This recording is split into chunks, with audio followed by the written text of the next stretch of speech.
자, 이번 시간은 그 용도구역 가운데서 입지규제 취소구역에 관련된 내용을 학습할 수 있도록 준비를 합니다. 그 용도구역 가운데서 입지규제 취소구역은 가까운 시기에 신설된 규정이기 때문에 출제 가능성이 가장 높다 그렇게 보시게 될 거예요. 자, 먼저 입지규제 취소구역이 무엇인지 개요 설명을 드리고 그 다음에 간단하게 수험 준비와 관련된 내용을 직행하는 방법을 준비를 해보겠습니다. 자, 여러분 봐주세요. 여러분 여기 서울이에요. 네, 서울이고. 자, 이곳이 이제 남산의 녹지축이에요. 남산의 녹지축이다. 그렇게 합시다. 자, 그리고 이제 그 남산 녹지축이 끊어질 듯 이제 연결되어 이어지면서 이렇게 해서 여기가 용산 미군기지예요. 여러분, 용산 미군기지입니다. 근데 여러분 알고 계시죠? 용산 미군기지가 어디로 가죠? 평택으로 지나요. 평택으로 지나가기 때문에 그 용산 미군기지 그 부지가 이제 우리 서울시에 반환되고 또 서울시에서는 그 남산의 녹지초가 연결해서 절반 정도를 우리 이제 서울 시민들에게 이제 도시 공원으로 돌려준답니다. 좋죠. 근데 그 아쉽게도 나머지 절반 정도는 이것을 이제 처분을 해야 돼요. 근데 이게 안 팔려요. 왜냐하면은 이게 이제 그 용산 미군기지는 남산 녹지축과 연결되어서 그 전부는 아니지만 많은 곳의 용도 지역이 녹지지로 묶이는 상태고요. 특히 이제 뭐 군사기지, 군사시설 보호지구로 묶여 있잖아요. 자, 이렇게 묶였기 때문에 뭐 녹지지역 같은 경우에는 건폐율 20%밖에 허용 안 되기 때문에 건축할 수 있는 면적, 전체 면적에서 20% 이하로 이제 건축이 제한되고요. 그다음에 용적률은 뭐 자연 녹지지역은 많아도 100%이기 때문에 건축 면적의 1배 이상을 이제 연면적을 허용하지 않겠다는 뜻이잖아요. 그리고 이제 층수가 녹지지역은 4층 이하로 제한된다고. 그러면은 수조 원을 들여서 이 땅을 매입하더라도 개발할 수 없기 때문에 이 상태이기 때문에 망할 수밖에 없죠. 그래서 안 팔리는 거죠. 그래서 우리 그 용산 미군기지 이전 비용이 뭐 수십조 원이 들었겠죠. 그 이전 비용의 절반 이상을 이제 우리 정부에서 부담을 해야 돼요. 그래서 이것을 이제 비싼 값으로 팔아야 되죠. 그래서 자, 이 지역의 개발 입지 규제를 최소화해서 개발을 지도주로 보장하는 거죠. 개발을 지도주로 보장하여서 이제 용산 미군기지를 팔기 위해서 예를 들면 이제 입지 규제 취소 구역 지도가 도입된 거예요. 그래서 입지 규제 취소 구역이라는 이제 그 용도 구역이 새로 이렇게 신설된 이제 배경 상황을 여러분에게 잠깐 용산 미군기지를 예를 들어서 여러분에게 설명을 드린 거고요. 개념은 이런 개념이죠. 개발 입지 규제를 최소화하여 개발을 최대한 이제 제도적으로 보장할 목적으로 도입된 용도구역이 입지규제 취소구역이다. 그렇게 볼 수 있죠. 그래서 입지규제 취소구역이 지정되면 이제 이 지역에서 개발 규제를 완화해서 최소화해서 제도적으로 개발을 보장해야 돼요. 근데 서울시에서 말로만 용산 미군기지 3위는 건폐율과 용도를 완화해 드리겠습니다. 건축하시는 건축의 용도와 종류, 규모를 늘려주겠습니다. 이렇게 말로 하면 안 믿겠죠. 그래서 입지규제 취소구역이 지정되면 입지규제 취소구역 계획이라고 하는 행정계획이 수립됩니다.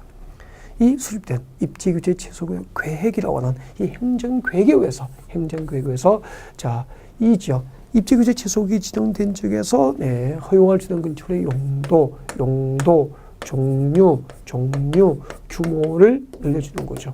그리고 건폐율, 용적률, 건축물의 높이 제한을 다 완화해 주는 거죠.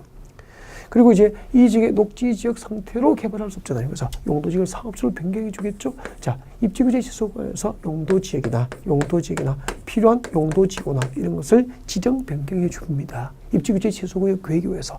그리고 필요한 기반시설 확보해 주고요.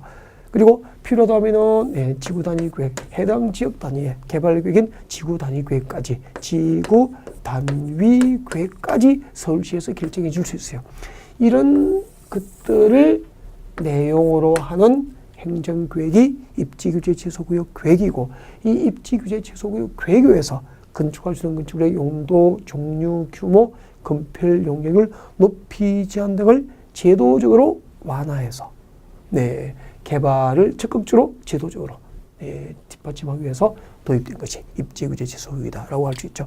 자, 개념은 이해하셨죠? 네, 그래서 우리 그동안의 용도구역들, 개발제한구역이나 도시자연공원구역이나 시가화지정구역이나 수산정원보호구역 이 4개의 용도구역은 전부 개발 규제가 목적이었다면 최초로 이제 입지규제 제소구역 개발 규제를 제도적으로 완화할 목적으로 도입된 것이 입지규제 제소구역이다라고 할 수 있는 거예요. 자, 그러면 그 입지규제 제소구역 지정을 위한 도시공원관리구역을 누가 하죠? 국토교통부 장관이 지정과 변경을 결정고시 하게 돼요. 그래서 입지규제 제소구역의 지정권자는 중앙정부 국토교통부 장관이 지정과 변경을 결정고시한다. 그렇게 하시면 되고요.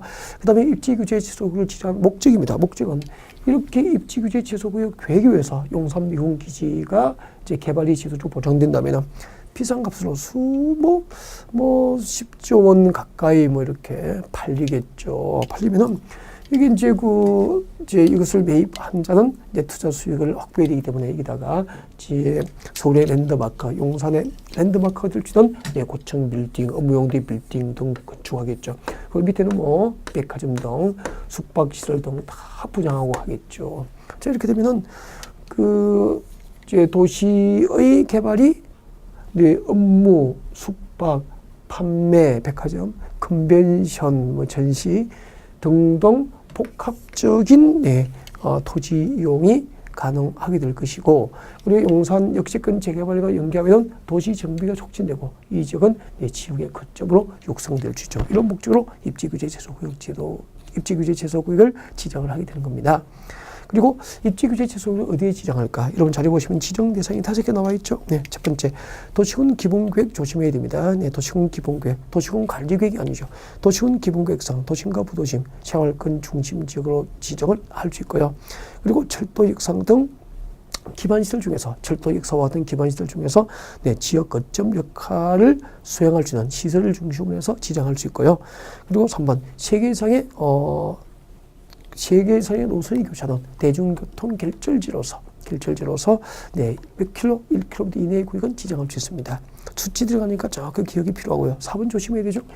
노후 불량업지역이 멸지만 정확한 용도지역에 갑니다. 주거지역과 상업지역이죠. 공업지역이죠. 노후 불량업지역이 멸지만 주거지역과 그리고 공업지역을 대상으로 해서 정비사 거점 육성 목적으로 지정할 수 있고요. 그리고 이제 도시 경제 기반의 활성화 계획을 수립하고 있는 지역은 경제 거점 육성을 위해서 입지규제 제소구역 지정이 허용됩니다. 특히 조심해야 될 거 1번, 3번, 4번이 정답을 결정할 확률이 높기 때문에 정확하게 기억을 좀 하셨으면 좋겠고요. 자, 그다음에 입지규제 제소구역 내용이죠. 설명드렸죠. 입지규제 제소구역 계획이라고 하는 행정계획에 의해서 어떤 규제들이 완화되어야 개발이 가능할지를 생각하면서 쭉 나열을 하시면 될 겁니다. 자, 건축법상 건축물의 용도별 종류가 서구라고 했는데 그 용도 가운데서 어떤 용도의 건축을 허용할 것인지 입지규제 제소구역 계획으로 정해 주는 거죠. 그리고 입지규제 제소구역 안에서 건축할 수 있는 건축물의 종류, 그리고 규모, 건폐율, 용적률, 높이 제한, 그리고 용도지구 필요하면 아까 녹지지역을 상업지역 등으로 변경해 줄 수 있죠. 용도지역, 용도지구의 지정과 변경, 그리고 기반시설 확보, 또 지구 단위 계획 결정에 관한 사항 등을 입지규제 제소구역 계획으로 정하게 됩니다. 그리고 6번 봅니다. 시도이사 결정 대상. 자, 입지규제 제소구역 면적 10% 이내의 변경은 경미한 변경이잖아요. 그래서 본래 그 입지규제 제소구역 지정과 변경을 위한 도시공관리구역은 국토교통부 장관이 결정을 고시하는 게 원칙이지만 예외적으로 지정된 구역 면적 10% 이내의 변경이나 또 건폐율 용적률 20% 이내의 변경은 경미하기 때문에 누가 직접 결정할 수 있죠? 그렇죠. 국토교통부 장관이 아닌 시도지사가 직접 결정을 고시하게 됩니다. 꼭 외워두셔야 될 거는데 입지규제 제소구역 면적 10% 이내의 변경, 건폐율 용적률 20% 이내의 변경은 누가 결정하죠? 그렇죠. 시도지사가 직접 결정할 수 있다. 그리고 7번 입지규제 제소구역 계획의 수립 기준입니다. 여러분 각종 수립 기준, 입안 기준 등은 누가 정하죠? 그렇죠. 국토교통부 중앙정부에서 직접 정하게 됩니다. 그리고 입지규제 제소구역이 지정되면 적용을 배제할 수 있는 규정이 3개가 있죠. 이거 암기하셔야 돼요. 자, 주택법상 주택의 배치에 미칠 것이고 주동그라미, 그리고 주차장법상 부설 주차장 설치 규정의 적용을 배제합니다. 부설 주차장 설치 부동그라미, 그리고 문화예술진흥법상 미칠 것이죠. 미술작품 설치에 관한 규정의 적용을 배제하게 됩니다. 그래서 주택의 배치 부설 주차장 설치, 미술 작품 설치에 관한 규정은 완화 적용합니까? 적용을 배제합니까? 적용을 배제하게 되죠. 그래서 주부미는 배제하고 그렇게 오죠. 입지 규제 취소 구역에서는 주부미를 배제합니다. 주부미를 배제하고 주부미가 뭐죠? 주부미. 주택의 배치, 부설 주차장 설치, 그리고 미술 작품 설치에 관한 규정의 적용을 배제하죠. 주부미는 배제하고. 그리고 오른쪽으로 옵니다. 자, 학교 완화 적용 규정이 있죠. 자, 입지 규제 취소 구역에서는 학교 보건법상 학교 환경 위생 정화 구역에서의 행위 제한 밑줄 쭉 그십시오. 학교 환경 위생 정화 구역에서 행위 제한에 관한 규정과 그리고 문화재보호법상 밑줄 그십시오. 역사문 환경 보존 지역에서의 행위 제한 규정을 완화 적용하게 되며 그래서 주부미는 배제하고 행위 제한은 완화하고 이렇게 기억하시면 되겠죠. 9번. 자, 입지 규제 취소 구역이 지정된 지역은 건축법상 특별 건축 구역이 지정된 것으로 간주하게 됩니다. 나중에 이제 그 특별 건축 구역은 건축부에서 별도로 공부하게 될 건데 이제 우리 건축부에서는 조화롭고 창의적인 건축을 통한 우리나라 건축 제도 개선과 또 건축 기술 수준 향상 그리고 도시 경관 창출 등을 목적으로 해서 특별 건축구역 지정을 하도록 건축부에서 규정하고 있고요. 앞으로 국토계획법상 입지 규제 취소구역이 지정되면 건축법상 특별 건축구역 지정이 이성수로 법적으로 간주를 해주게 됩니다. 네. 그리고 입지 규제 취소구역 안에서 행위 제한은 두 번째 줄 끝에 있죠. 밑줄 그십시오. 입지 규제 취소구역 계획에 위반하여 건축할 수 없도록 건축 제한이 이루어지게 됩니다. 우리 앞 시간에 시가버처정구역 안에서의 행위 제한은 국토계획법, 이 법과 그 시행 내에서 직접 규정하고 있다. 그렇게 배웠죠. 자, 시가버처정구역에서의 행위 제한은 국토계획법과 그 시행 내에서 직접 규정하고 있고요. 특징이 뭐죠? 시가버처정구역 결정구 시행 토지에서는 원칙적으로 도시공계획 사업은 금지되고 국방상공기상 사업 시행에 불가피한 도시공계획 사업은 예외적으로 허용되고 그리고 도시공계획 사업에 의하지 아니한 개발은 오직 허가사항으로 법정된 것만 허가를 받아서 할 수 있다. 그래서 신고로 할 수 있는 사항이 없고 허가 없이 할 수 있는 임의사항이 없다는 게 특징이었죠. 자, 입지규제 취소구역에서의 행위자는 입지규제 취소구역 계획에 완한다.